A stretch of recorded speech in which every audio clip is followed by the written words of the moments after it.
Hi everyone, I hope you're having a good day. My name's Kate, and what's in the garden today is cover crops for these two beds. So I have three themes today. One, it's no dig day today, November 3rd. And to go with this is two, cover crops. And the elephant in the room, number three, it's raining. And I mean it, it's really coming down. Everyone huddle together. There's only one umbrella. I mean, really, why am I out here? So I'll start with the white bed on the right. It's ready for an annual top-up of homemade compost, and I think it really needs it.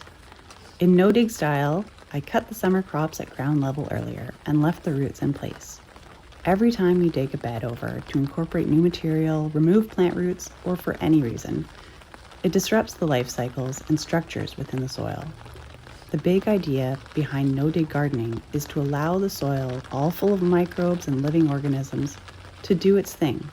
As gardeners, all we need to do is provide the environment and circumstances for that to happen.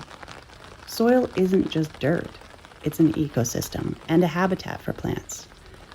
At this point, I'm adding more food for the soil to feed on, and that is compost.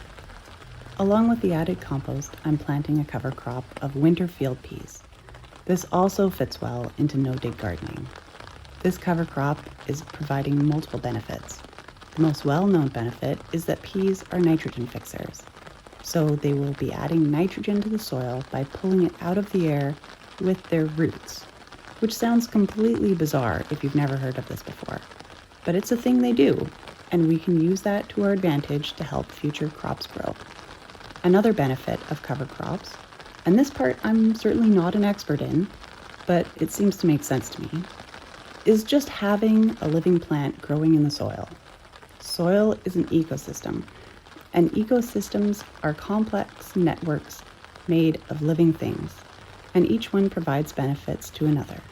One of the participants in this ecosystem is plants. Their roots spread through the soil and interact with it. By leaving garden beds empty for months, a piece of the soil ecosystem is missing. Spreading the compost wasn't too hard, but at this point, I'm really struggling. My trowel is all covered in soil, the soil in the trays is falling apart, and I can't get the seedlings out of the trays because of my waterproof gloves, which are now all covered in soil too. So I tried some alternative methods. Some came out of the trays, but their soil blocks still fell apart, and I kind of lost track of where the seedlings were. And because it's raining, I'm not kneeling on the wet ground, even though I'm already soaked. So I'm hunched over very awkwardly. Eventually, I got them all planted in this bed, and I can start with the next bed. So you might be wondering what the heck I'm doing. Why did I start a cover crop in module trays? Peas are dead easy to sow direct. And you're right, they are. And I've already done it in this bed on the left where there are no peas growing. It's a new bed that I put together this summer. I even made a video on it, and I sowed some of these winter field peas after filling it with a mix of topsoil and horse manure. That was about a month ago, and since then they have sprouted, and then someone came and dug them up to eat the pea seeds.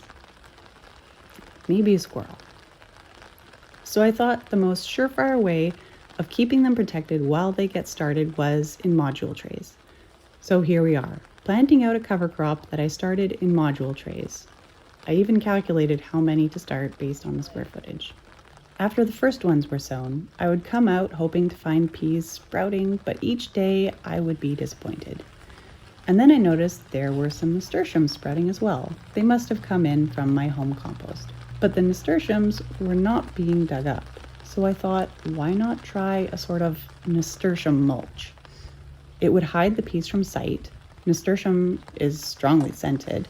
Maybe it would hide the smell of peas. And really, I have nothing to lose. The nasturtium is about to die as soon as we get a good frost, and then it will be compost. So I spread some generous handfuls of long nasturtium shoots on top of the bed. And there were a few peas that made it from that first batch. Now I do understand this is not proof that this works. It only means some of them didn't get dug up, and this could absolutely be nothing more than coincidence. Maybe the culprit has moved on for any reason. But on the off chance that it does work, this is what I'm doing today in hopes that the peas will live. So why am I doing this now, in the rain? Well, I wanted to get it done and give it a try. And I didn't think it was going to rain this hard, and I didn't think working with soil in the rain was going to be this difficult. And this is some time where I didn't have to be the one watching my 3-year-old. This planting session has taken me about an hour and a half, from talking to the camera, spreading the compost, planting the peas, and then spreading the nasturtium. This whole time, it's been raining at about 5 millimeters an hour, for a total of 7.5 millimeters. It doesn't seem like much, but in this amount of time, my rainwater system has collected about 350 liters of water, which is more than a third of this large tank. Heck, it's more than this gray barrel next to the compost can hold. Unfortunately, there's not much I can do with it. This rainstorm will bring enough rain to fill these tanks twice. And another storm will be on the way within a week.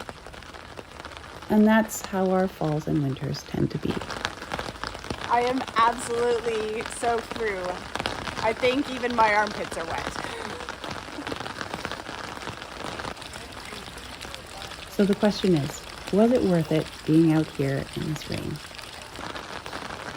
No, I should have done this tomorrow.